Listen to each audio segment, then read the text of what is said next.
One deputy was shot in the face and hand. Another was shot through the neck. Just one day later, Hillsborough County Sheriff Chad Chronister says both are expected to make full recoveries. And now the sheriff's office is preparing to take a closer look at the response.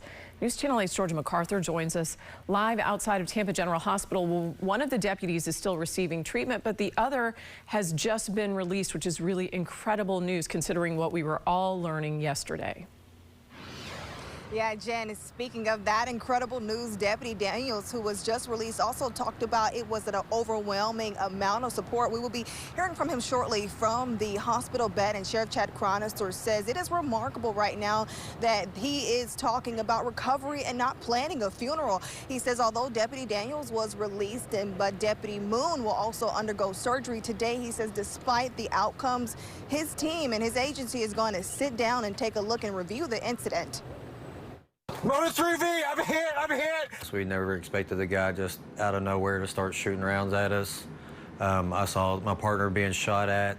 Deputy Colton Daniels speaking for the first time since he was shot in an ambush Thursday in Ruskin. He said those moments were intense. Next thing I know, there was a gun pointed at me, and I wasn't even stopped in the car yet. Sheriff Chad Chronister says the news he received on Thursday left him fearing the worst. I can't believe I'm having a conversation with you that I'm having with you now, because when you hear a deputy being shot in the face and shot in the neck, there's never, ever a positive outcome. Yeah, go, baby.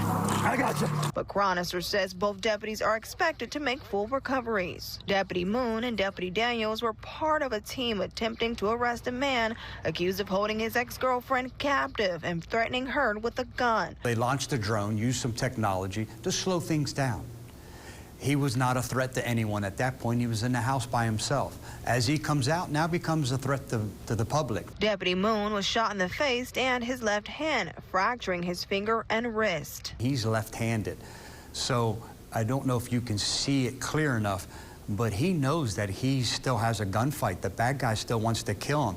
He's doing everything he can, as bloodied as he is, to try to take his other hand, his off hand now, to try to put the gun in that hand and make sure that he stops this bad guy from harming anyone else. Deputy Daniels was shot through the neck while still inside his patrol SUV. Chronister says the bullet missed Daniels' spine and vital arteries. The sheriff credits the deputies' training, including their decision to use a drone before moving toward the armed suspect. But he says even a successful response must be reviewed. We do debrief. What could we have done better? We always want to make sure we're deploying best practices. Is there something we could have done different? Is there something we need to tweak in the training?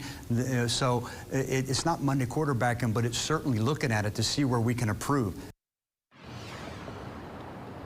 And Sheriff Chad Chronister says the debrief will also include the deputies. He says he is offering them trauma and peer support. He says they will hold that debrief as early as Monday. Reporting live in Tampa, I'm Georgia MacArthur, 8 on your side.